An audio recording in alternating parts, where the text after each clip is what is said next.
Welcome to Waiting on the Trade, a comics book club for people who can't keep up with monthly comics. I'm Matt Ledger. I'm Patrick Fitzgerald Fleck. And I'm Suzanne Payne.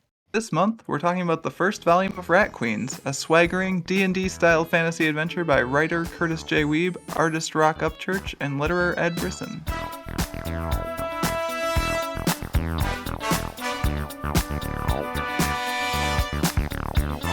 Now, in case you need a refresher, Rat Queens stars a group of rough-and-tumble female adventurers who cause just as many problems as they solve.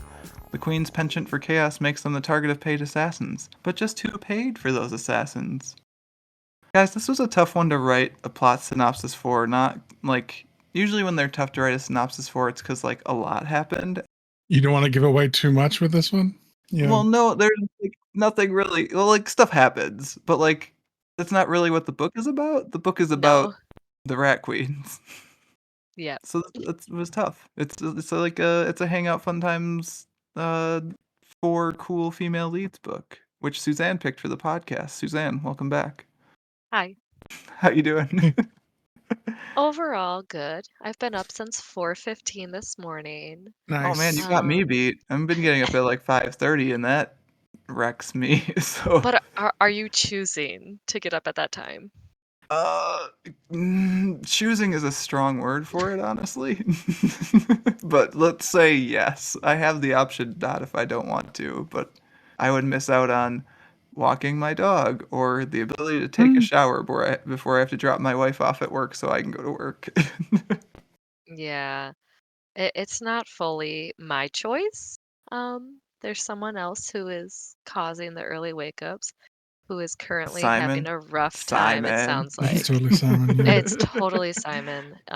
Simon, is always, early to rise. So much so, he's totally not just sleeping the entire time when everything's happening. Suzanne, how'd this book get on your radar? What made you want to read this book? So when you guys were asking about when I wanted to record and what I was looking for, I literally Googled strong women comics. Because I feel like I have a certain aesthetic to keep going on here, right? I do a lot of floofy girl comics, I would say, is my main thing. And I had first thought about doing the gem and the holograms, but I thought maybe that's just too similar to what I've done in the past. And this one just came up, and I was very intrigued by the term rockabilly and hipster. And I was like, oh, this could be fun. And in Goodreads, it was the 8th recommended or something like that too. So I was just like, let's give it a try. 8th recommended in what list? What context? It's not the 8th most recommended book on Goodreads, right? I mean, right? I don't even know what the thing was. I mean, Goodreads is a wild mess from what I know, but that's a different podcast. So, yeah, it was on that list, and I was like, hey, this looks interesting. Let's give it a try. So that's where I got to. Okay. Well, what did you think? It wasn't exactly what I thought it was going to be, for sure. I thought that there was going to be a little bit more of a D&D adventure into it. And obviously it started with them introducing these adventurer groups that they only talked about really 3 of them in total. Mm-hmm. And I was like, oh, this is the start. This is where they're going to go now. And it's going to be this is the inciting incident of their adventures. And it didn't really turn out like that. I did end up reading some of the other volumes to try to get more of an understanding of the story and the characters. And I was talking to Simon, and I'm like, I think I missed something because I went from this volume to this volume, and I have no fucking clue what's going on. I wonder if... No, because I mean, this is a weird book, Susan. Background info, for a lot of various reasons, this book came out for a while, and we'll get deeper into some of this as we go, I think, but came out for a while, switched artists 3 times. Yeah. Took a hiatus, came back with a new volume, forswore the issue 16 of the first volume to the point where the writer was like, this will never be reprinted. No, it's going to get reprinted. You can't find it. And, like, that's what happened, like, I read volumes 1 and volume 2 and volume 3 of, like, the collections, and, like, volume 2 I thought was, like, pretty good, except, like, they really built stuff up and then it just stopped, and they're like, "This is how it ends." And then, like, volume 3, they're like, Hannah goes to the college and her dad that's not her dad, but is her dad, was in a void. And then, like, it's leading up to now she's, like, shaved her head and she's like, "I don't care what you girls say about me, da da." And then it's just, like, done. And nothing is ever said about it again. And I'm like, did she get her dad out? Is he her dad? Why are Yeah, they they calling just kind of her? like jump back to a completely different story, I think, in Yeah, volume because 4, which is like volume 4 is, really, like, the reboot, yeah, they but it's also say. not a reboot, I think, because like so the writer was saying that like there was no way to make issue 16 like exist in continuity with what they want to do going forward in the new volume. So they just kind of like wipe that issue out and go in a But completely different appar direction. I think and, like, I've read through unf volume 3 at some point, but it's been a long time since I read past yeah. volume 1. Well, and then I tried to, like, read volume 4, and it's just, like, it makes no sense. It's like an alternate universe, and when you go on forums and try to find out about that issue 16, that elusive issue 16, people said that that issue 16, you could just tell there was something going on between the writers, the artists, and everything like that, and then there was just this big, like, people weren't working together. And I mean, it kind of is like that. It's like all these people got together and made these stories about these women, and they didn't talk about what the women were about, like Yeah, the kind of. personalities or like have a story arc. Like if you think about like the cinematic universe even, right? Those are all different arcs. There's they And start so an arc and they don't finish it. the wildest thing to me with this book as a series, like as like an Image creator owned series, is that it completely switches creative team like in volume So 7 of the much. run. Well, like no, so like an Image book is like different than a Marvel and DC book where like DC owns the property Batman and they hire writer A for a little bit. Writer A plays out, you hire writer B. Writer B is paired with artist C, who stays on for a while and goes with writer C. Like that, like mix and match of creative teams is like even part of the appeal of like a Well, mainstream because then superhero like each comic. writer is allowed to give like their own idea for Interpretation of the character, yeah, yeah, and, like, isn't that where they started, like, the multiverse kind of thing coming from? Like, this ish. writer like, that's kinda where it evolved from a little bit, right? Because this person wants to write about this way, and they kill Superman, but this person doesn't want Superman to be dead, so now this is what we're gonna like It's definitely an aspect of how it's used now, for sure. Like, yeah, but, like, this one, it was like they were just sending, like, cliff notes to each other. well, this one's weird because like Image Comics books specifically, for the most part, outside of like the initial 90s era stuff when Image was starting, is very much the creators come to Image with a pitch, say, hey, we want to do this book. This is our book. We retain the rights. I don't even know how the rights would work in this series. And like, we're going to do the Yeah. series. It ends here. It's done. This book becomes like a licensed property book essentially by volume 7, where it's written by a completely different person than the original writer and drawn by a completely different person than the original artist. And it's just not how Yeah. Image books function. I was trying to think of how to like pitch this to like say Pat as a person who has read some Image books, and it's like if Saga in volume 12 decided to jump to being a Kieran Gillen book with art by who's an artist we've had? Marcos Martin. Imagine if that just happened in the middle of Saga. Like what the hell? Or like if you had like a designated novel series, so like Game of Thrones or Harry Potter, and all of a sudden it went from being like this fantasy epic sort of thing to like history. Yeah. Just- Yeah, or like another thing, like is Wheel of Time the one that got finished by a different writer? Might be. I don't know. There's a series that Mm. got finished by a completely different writer. Was it Sanderson finished someone else's It's the Wheel series? of Time. Yeah. Is it Wheel of Time? Okay. Okay. But yeah, like and to your larger point, like nothing happens in this book that's particularly interesting. Like the most interesting part of the book is definitely the characters and their interactions with each other. Yeah, or But like otherwise, it's very anything much that like baby's first D&D campaign. Yeah. or like anything that would make you want to pick up the next book. Like I picked up the next book because I wanted to see if they developed anything. I was intrigued to learn more about the characters, not so much the story. Yeah, and I think there's some good hooks in that regard, which maybe you were just about to talk about before I cut you off. I was really intrigued that you called Sawyer McDreamy because the first thing I said to Simon, I was like, "Oh, the character, the castle guard here, he'd be played by the Jean whatever whatever who was the Duke from Bridgerton." Oh, Like, he totally would, yeah. Who is mhm. in the D&D movie also, right? Right? Like, And he was yeah. fantastic. Like, he was one of my favorite parts of the D&D movie, I'm just Oh gonna yeah, he was say. great. I was just like, this is the role that was made for him. Like Yeah, now he that you is say it, it's perfect. right. And so like the second volume like deals with Sawyer a bit more and like they hint to the relationship between Hannah and he and then I think he's like in a half second of the third volume. But then like they just left it.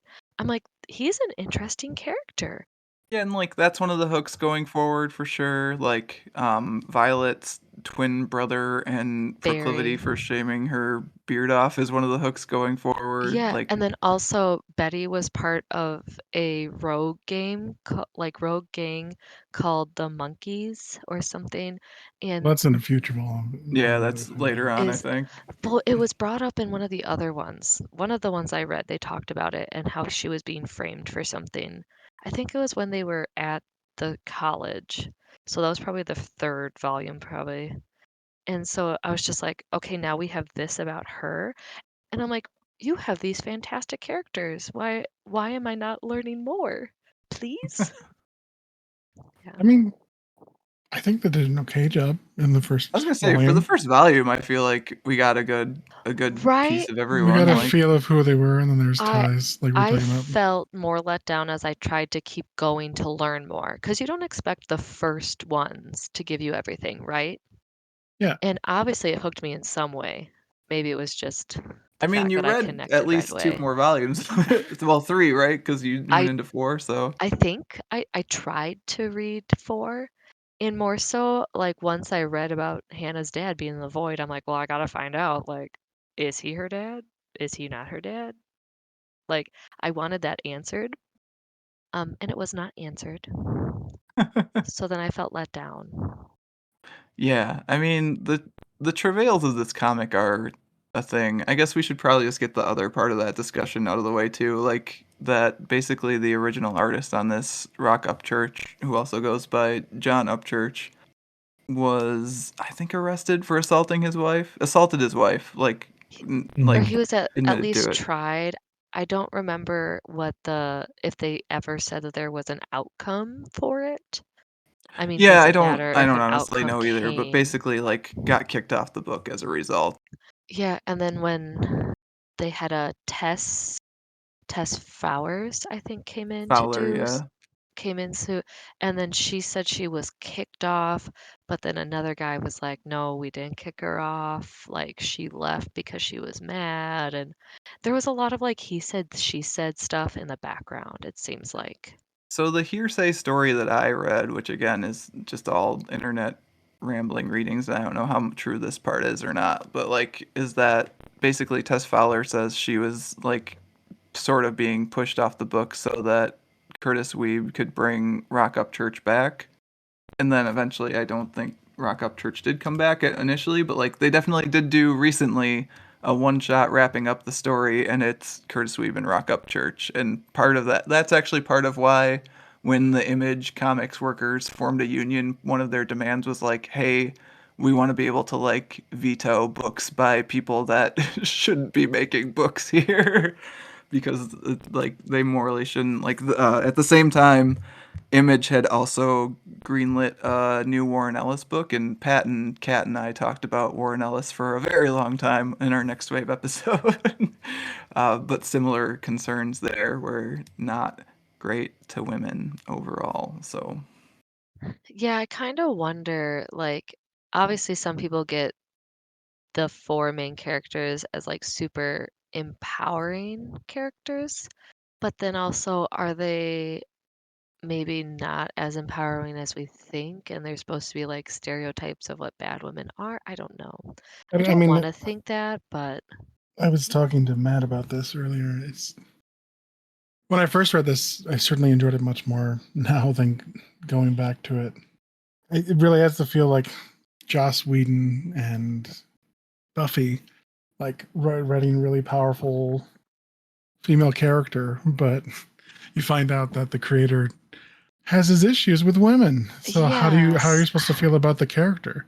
And like it's not Yeah. just us also, like this book won a GLAAD award. Like this book I has Yeah. been mean, like called out by like multiple sources as being like a quote unquote like good, empowering, like showing off diversity book. Like there's a quote from the Mary Sue on the back, which is like a noted like Yeah. feminist comics outlet. well, and then you have like interracial couples, you have homosexual couples, like you have a transgender character. And then even like the character of the Daves are really interesting. Because there's like a single issue on Healer Dave and like his background, and that's just intriguing as well. You have these characters that you want to be excited about, but then you have the ickiness of the person who created it, right? Kind of the same thing that happens with Harry Potter and J.K. Rowling, right?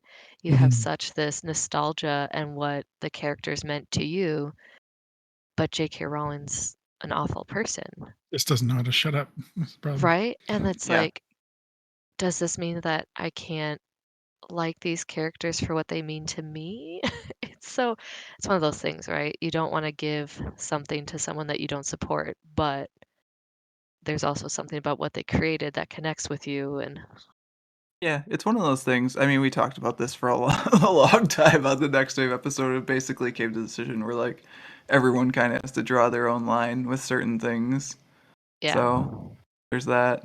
But like I don't know, the like part of the thing with this one in like specifically for me is that there's so many good comparable stories that like, and especially because like we've talked about, the actual story and art and relationship between the creators seems to go off the rails in this later too, like in later volumes. Like Yeah. we're jumping ahead maybe a little bit, but like I wouldn't probably recommend someone pick up this book. Like I enjoyed reading this book again. Like there were bits of it that made me like a little bit like made me cringe a little. The art is a little rough in places. Like it's fun, but Yeah. like if someone was like, "Should I read that?" I would probably be like, "No, you should read this instead or read that instead." Like cuz there's lots of different reasons for that. Yeah. Well, and then like I think about like Fables, right? Fables had 20 plus paperback volumes. And even though they had so many characters that they followed, like that story was just so complete. If you really want a complete story where you understand each character, where they come from, their motivation, and what happens to them, this won't work for you. And I feel like I'm a very like character driven like reader. Which Sure. is kind of funny because, like, reading this Suzanne, I feel like the only reason that I would want to read more of it is because of the characters in the Right? first volume. Because, like I said, like otherwise, like it's very much a light sketch of like a generic D&D world. Like it kind of feels at times like someone basically cleaned up their D&D campaign and made it into a comic, which is totally a way that people make fiction and it works really Yeah. well. So I'm no shade Yeah. on that. Like that's fine.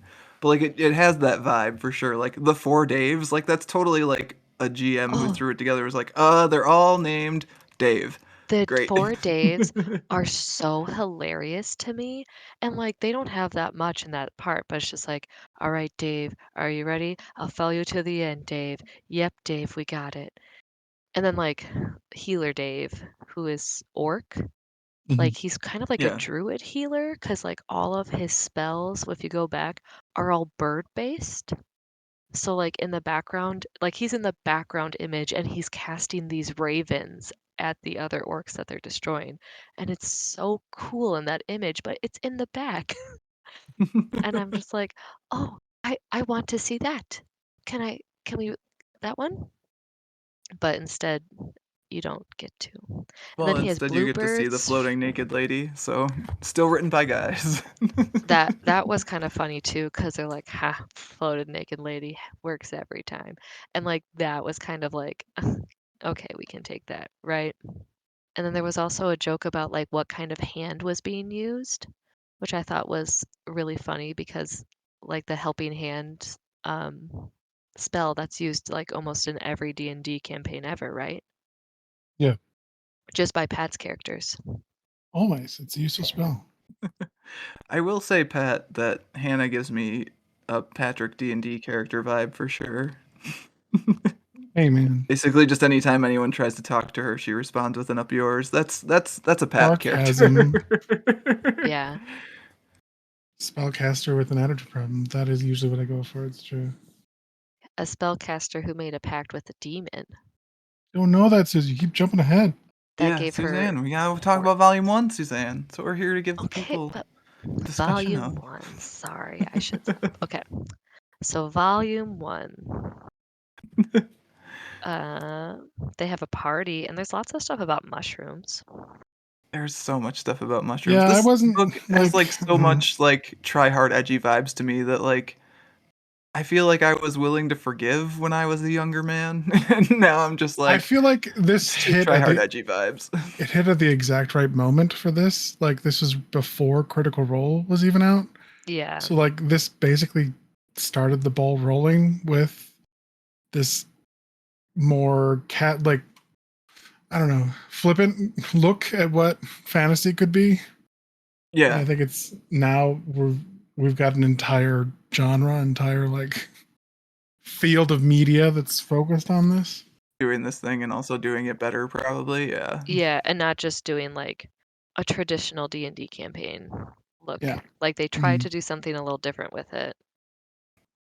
Well, also like a decent amount of the book's appeal, I guess, is like, hey, there's booze and drugs and they're swearing and like I don't know. I've never really been that into that, but at this point, I'm like, basically the Rat Queens are the villain of this story to me. Like, Oh yeah. Yeah. I sympathize with old lady Bernadette, who is Old only Lady Bernadette. 5 years older I'm than me I'm not now, even that as old. opposed to 11 years ago.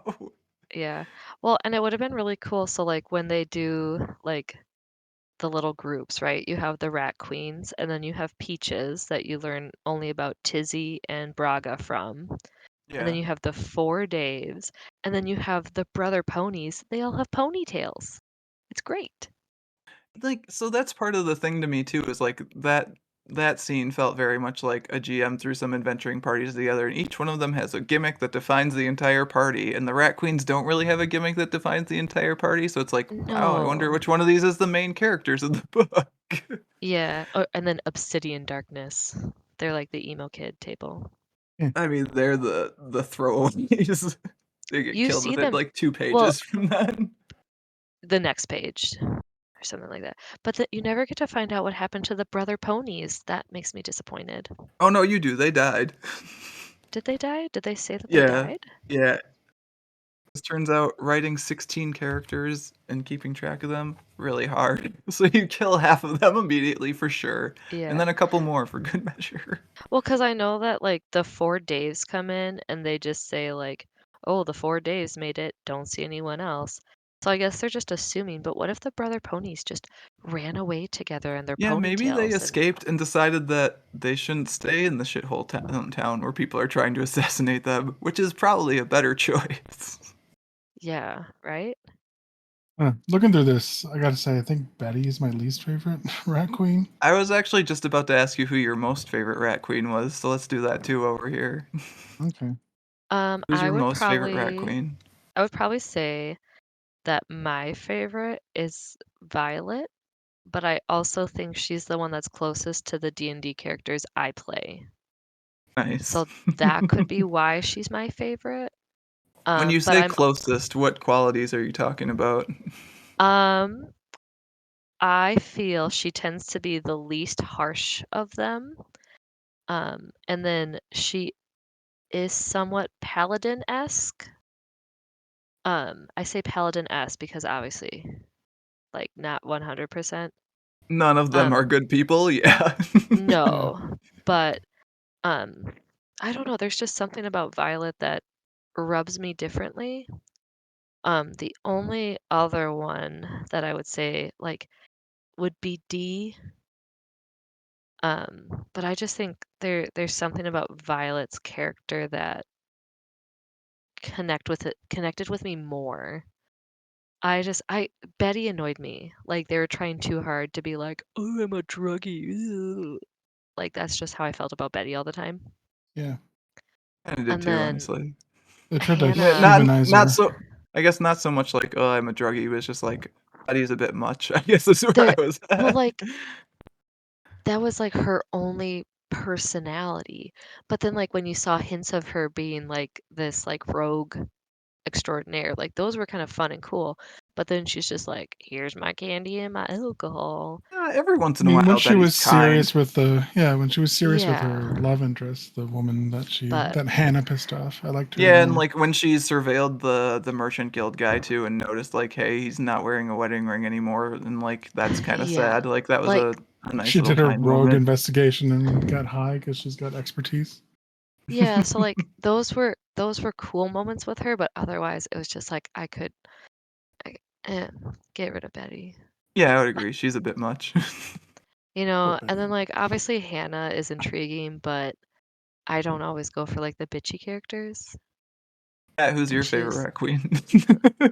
I'm gonna guess it's Hannah. I mean, I mean, I like Hannah hmm more in future volumes, obviously, because the story You, sort of centers around her eventually. yeah, Uh, but I mean, I like D as well. I like the idea of an an atheist cleric who still uses her god's power. yeah, so like a cultist who's renounced her god, but is still practicing as a cleric. It's interesting. Yeah, that's one of Yeah. the best hooks for me going forward is that the flashback scene between Dee and her mom, I Her believe, mother, where yeah. Yeah. yeah, where Dee's leaving home and saying she has to go find answers. Like And when her mother's trying to be reassuring that her God will always be there, it's yeah, like, is that a phrase it in such a way that he is will that a always threat? find you. Is it a threat or is it a good thing? I don't know. It can be both, Pat. Yeah, It's both. I it mean, works in but mysterious ways. does that just go to like small town millennial life in general, right? I mean, sure. Like, Yeah, as a person who has renounced religion, this connected with me. well, and like I would say, like obviously I taught at a Catholic school for 9 years. Was it necessarily by like choice that I was seeking out to teach at a Catholic school? No. Um, but I wouldn't consider myself like Christian or like religious as opposed to like spiritual. So in that case, I kind of like feel connected to Dee and like her that it kind of goes along with that. But it's He's like, also socially awkward, which I which appreciated. I am also socially This awkward book is too. my party. Get out of my party. And I thought that was funny too. And like when the guy tried to talk to her, she's like, ah. But yeah. What about you, Matthew? I'm also between Dee and Hannah, I think. I think Hannah would be a terrible person to know in real life, but she's Oh, Yeah. fun for in the sure. book. Yeah. um, but again, like Dee, I think has aspects that we already talked about that I connect with. I don't know. I like a party every now and then, I guess. But there are days that I just actually Kat invited me to go out to a thing with her tonight, and I was like, I haven't gotten to just like be at home for like a couple hours all week, and I'm gonna do that before we record a podcast. So go have fun. Yeah, Hannah is fun and like very like I don't know. She has I think probably the best lines in the entire book. Like I wrote down my favorite line, which was oh no, actually it was from Pizzy is her name, right? But it's directed at Hannah because she and Hannah are doing like one-liners at each other at Oh, the this thorn point. Oh, bush. yeah. Yeah, Yeah. Hannah, I'm an inch from conjuring a thorn bush into your asshole. It's like Yeah. that's funny. I did like the random Gary. Oh yeah, that was so funny. The Shut up, Gary. shut up, Gary. That The sequence four actually really confused me initially, where the troll girlfriend shows up and is Yeah. like, "He told me." I was like, "The dead boyfriend told you?" But no, it's pointing at Gary, That's so Gary. makes more Yeah. sense. Oh, Way to go, Gary, Gary. Way to come go. on, Gary. Well, and I like that they keep that as a running gag in at least the next volume, I think. They make jokes about Gary again. There's like a little quip at the end of the stories or beginning Something like a +5 to attack guys named Gary Yeah, or something. yeah. Yeah. +5 to anyone named like attacks against anyone named Gary. It's there. Like all the things that make this genre work is there, but it really does feel like a first iteration of it, like the first time. Yeah, it's rough around the edges. Like off mic, Pat and I were talking about the scene where Violet's like chopping fruit, and I'm just trying to figure out how her arm is possibly in that position to hold that knife in that scene. Like, I think it's her I was like, thumb we're looking at. but that's not. That I think doesn't. the artist just gave up on drawing the rest of the hand. I don't know, man. And like the Hands are foreshortening's not good hard. either. Hands are very hard. Again, like we critique on this podcast, and could I do Oh, it? No, but Again, jumping to future volumes, I like Fowler's art a lot better than this, and I think it works yeah, I think it's much better. better. Like having looked at it, It's and really, she like does a even very good job. it's I'm gonna butcher his name, but Stepan Sejic on volume 2, right? And like that art is, from what I remember, horny as fuck because that's what well, Stepan Sejic does. But like it probably and works for then this series. It like does. I'm also pretty sure that like the girls' faces all become like hyper feminine. Yeah, that sounds like a Stepan Sejic book to me. Yeah. And I think one of the like the charms at first is that they aren't hyper feminine. Like they look kind of rough and tumble a little bit. Here and there, like I don't know. I was trying to decide whether that was true on this read of the book or not, because like you still just got like fantasy female clothes all up in this. Like there's some boob armor, there's some no pants, there's some like, and I mean Yeah, but it's the genre, but how much yeah. of that is it's the genre and that's an excuse, and how much of it is like, look, they're tough empowered female characters, but they still just don't wear pants. Why don't they wear pants? But like when you look at them, they are not all the same body type. Yes, this is true for sure. And like And different like heights, different uh widths. but there was literally I can't remember what volume it was, but like they all had like the cupid bow lips and they all had like eyelashes and like the cute little nose. Then they almost looked the same as each other instead of unique. Does that make sense? Yeah. Sure. I mean, talking about cute little nose, I didn't like the style of how noses are drawn in this. I had forgotten that they're all like, they all look like they're cold. Oh, the Yeah, They red have a noses. cold. Yeah. they all do that trend from like 3 years ago where people would put blush on their nose. Yeah. They Was all that have that's just a like, thing? It was. Huh. The more which you is, know. It's it's an art choice, which is fine. But Oh, um they're outside, Pat. They're cold. When they're oh, inside, okay. there's no red. When Is that my there true? Oh my God. I in missed my it. quick page through the book. I missed it. Oh man. beauty Braga, trends. Braga got an arrow in her favorite boob. It sucks. Is that Mhm. funny or is it just an absurd line? I still don't know. I don't know. I think it's so funny. Okay. I think it Uh, is funny. And also when you know that Braga like once you are aware that Braga's like transgender, it kind of gives a different connotation to it too. Because Yes. Maybe. well, because like it's my favorite boob. And if you're transitioning from male to female, like you don't necessarily grow boobs. You get I mean, you boobs created for you. So like she had a sort of. favorite boob because that one was created better? Question mark.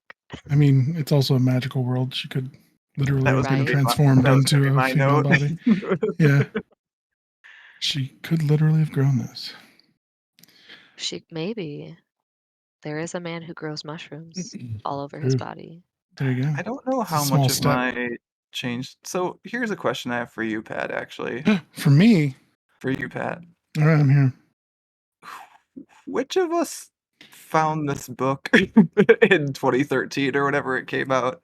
Because I feel like we were on it pretty fast when it came out. Like I think it was probably around when it came out first, but I can't remember how we found it. Well, I'm here. Let's look it up. So it's 2013, you said?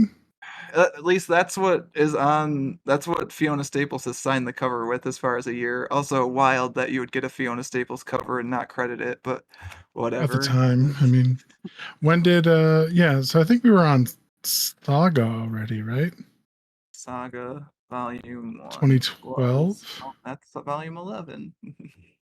The issues started publishing in Yeah, March 2012. 2012. So I There, think we yeah. were already on Saga, and we were probably just in that ecosystem.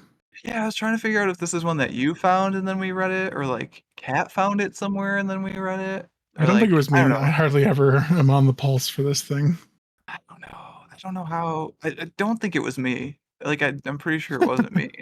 So the mystery remains, I guess. I was trying to figure out whether we could clarify that or not. Like part of that is just I don't know whether on this read it's just I've changed as a person since reading it the first time or knowing the background of like all the behind the scenes stuff and that feeding into my reading of it. But like Yeah, again, you were saying the same thing, Pat, of like I'm like a little bit more sour on it. It's still fun. Like it's action popcorn fun. yeah. Comic book, good times, female protagonists, shooting the shit and bonding. I Like mean, it wasn't there in the same way that I feel like maybe it was the first time I read it. I don't know. for sure.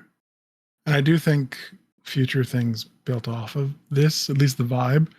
I can certainly see how Critical Role took notes from this because just how the characters interact is very similar. Well, yeah, and like, well, spoilers for the recommendations section. We might even be there. I don't know how much we have to say still about it at this point, but like, Adventure Zone, very similar Yeah. vibe. Yeah, the Silly D&D tongue-in-cheek, adventures, yeah. yeah, adult D&D. We say the F word. We're So this is actually the other big point that I did kind of want to talk about. So I yeah. have one more thing to talk about, I guess, You is like lied. that Oh you no. said you said adult D&D, and I was thinking about this specifically like for the podcast in contrast to Die. Because when we were talking about Yeah. Die, you and I talked about kind of like differing reasons to play D&D or like styles of playing D&D and like Yeah. Die is very much like role playing as therapy, whereas this is very much the other role playing, and the one I think that you said you were more into at the time is like this is role playing as like fantasy empowerment, right? Like this is we are badass female characters doing badass female character things. Look, we killed a troll. Woo! Like it's that sort of style of role playing, not the Yeah. like Well, I'd examining say deep personal introspection questions role yeah, playing. Die is a drama. I would not say Rat Queens is a drama. Like I No, think Rat Queens is D's very much a story Fast and the gets Furious movie.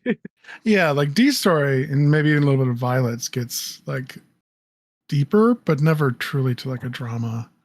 Yeah, this is just fun as opposed to oh, Yeah, they yeah. have the Put them makings to through be hell. very dramatic. A twin brother who was always very brave, and Merida from Brave, with Violet's. Maybe that's why I'm into Violet too. She's Merida. Yeah. Do you guys know what I'm talking about with Merida and Brave? Yeah. Yeah. Okay. Yeah. If you could change your fate, would you do it? If I'm you could planning. turn your mother into a bear, would you Would do you it? do it? Yeah, I know For her. I'm getting into like concert season soon for my kids, and I love the song "Touch the Sky" from Brave, and so I There's found an songs in arrangement. that? Yeah, What? it's when she's ready. I will ride, I will fly, touch the wind or chase the wind and touch the sky. So it's like a Celtic There aren't any songs in carol. there. It's There beautiful. definitely is songs, Pat. I don't. I watched it once. So this is a weird thing I'm watching. If you could It turn your mom oh, and your three brothers into bears, would you do it? it made me cry. Pat, you gotta stop. Like, I was in theaters and I was, like, crying, and I'm like, "She loves her mom so much, but they don't understand each other, and because she doesn't understand her mom, she's gonna lose her." I don't know, Susie. It was a big nothing for me. All right, guys, it seems like we don't have a lot more to say about this comic. Do you guys have anything else you want to talk about for the comic, or should we move into horror recommendations? Of almost any comic we've read, that's not true. But of the comics we've read, this one has strong of its time, right? It was probably really good back then, but nowadays, and also being the ages we are, I don't think it resonates with us the way it would have back then when we were, like, what, 23? Yeah, I'm 11 years closer to being old lady Bernadette, and I can feel it in my cynical, unadventurous She just bones. wants to have a store that doesn't She get just wants her windows fucking broken store every to time. work. You know, God damn it. Betty being breaks the a window on her way to apologize for Again? breaking the window, which is a good gag. Betty. being a middle school Catholic teacher for 9 years, I think I am Old Lady Bernadette. There you go. Like, why can't I just have nice things? Eventually, We you live long enough either to see die ourselves. the Yeah. hero or you live long enough to see yourself become Old Lady Bernadette. Yeah. Yep. Yep. But Recommendations, you guys got any? I think I do. Touch the Sky by Brave and watching just Brave. Not a By fan. Brave. You're just making up By the ridiculous musical things. artist Brave. By Brave. Maybe maybe listen to Brave by Sarah Bareilles too, you know, if you're Brave into that sort of songs. female empowerment thing.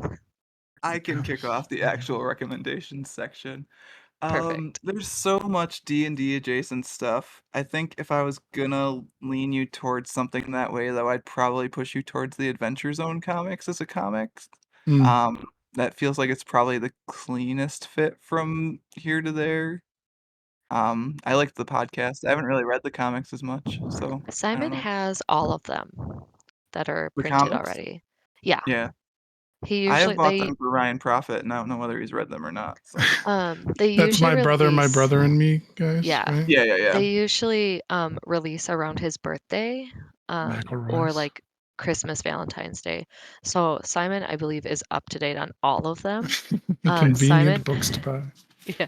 Simon also like religiously listens to their podcasts and also like watches their like YouTube shorts and YouTube videos and Twitch streams. So they are around our family quite a bit. Nice. The other recommendation I had just as like a similar cool female characters hanging out vibe. It doesn't fit with like being a D&D thing, but if what you want is just like the vibe of like intelligent female characters hanging out, shooting the shit, like Giant Days is like Mm. the very best book for that. It's very good. It's just like three students at college in Britain hanging out. You go through like all of their years of college, they get into shenanigans. It's fun. It's a good time. I would recommend. I mean, like I was saying, Critical Role feels a lot like this. Like a lot of what they do is very reminiscent of Rat Queens. If you've got all the time in the world, you could watch/listen to the actual campaigns themselves. I would say campaign 2 is easier to digest than 1, and 3 is weird. I don't know what he's doing now, but they did just do an Amazon animated series. So if you want Yeah, a that's concise, fantastic. and it does feel a lot like Rat Queens. Yeah, it has moments. Otherwise, a more digestible D&D watch along kind of thing is Dimension 20 does Fantasy High, which That one's is fun. really good, and they're just doing their the junior year of Fantasy High, and it's very well done. God, what a great conceit, D&D but high school. Yeah, It is. and It's really funny too. Brennan Like Lee they had Mulligan does yeah. the dungeon master, and he does a really good job of like the I'm world in. just makes sense. It's great. Yeah, and like at one point they're battling a lunch lady who's made out of like mystery meat. Well, there's like I a remember that one. corn Yeah, gremlin that thing too. golem. Yeah, it's great. Um, It's good and times. they do like tropes like that you see from like traditional like 80s teen movies, which is fun. Um, and then there was another one that they there was a version I thought that they did where it was more female empowerment with that Dimension There's a 20. spin-off one where there's a whole Okay. thing about Yeah, because So if you we get into it, there's a whole world you can dive into, but yeah, it's not as incredibly massive as Critical Role. It's no. 12 episodes that are 4 hours a piece, as opposed to 100 episodes that are 4 hours a piece. So Yeah, I think that's why like we watched some of Dimension 20 for a little bit was that it was just easier to digest. mhm. I mean, we have what 3 posters right here that I'm looking at that are all Critical Role in our living room. Hey, if you're Um, into Critical Role, it hits hard. So for me, recommendations. I mm. like if you like D&D stuff and you like silly D&D stuff, like the newest D&D movie was a lot of fun. I would agree.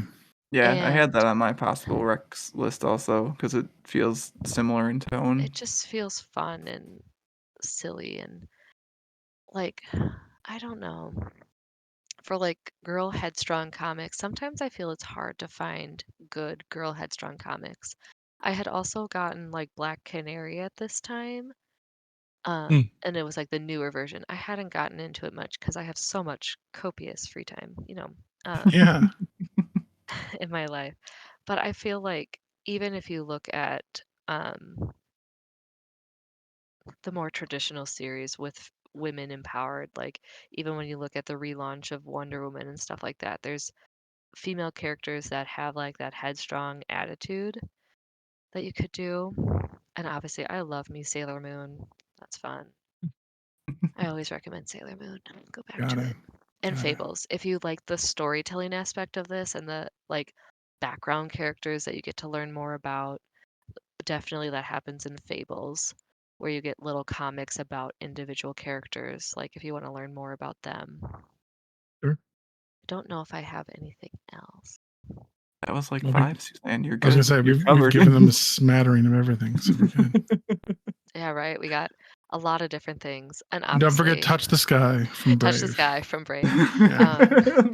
Just put that By the on. musical artist Brave. And then, I mean, if God, you I'm gonna have really to link want, it in the stupid show notes now, guys. We talked You know, I about might it. just have the song softly playing this whole time while like we're as we go in talking. the I don't background, know. Yeah. there's really beautiful instrumental versions of it. Oh, Like, great. Well, I'll it's look it just up. If great. you use less than 6 seconds of it, Pat, it can be the outro No, I'm gonna music. find the horrible recorder version of it so I can play it in its entirety. No. Someone's gonna have done that. Oh, I'm Otherwise, sure I'll there have to get a is. recorder and do Play it. Great.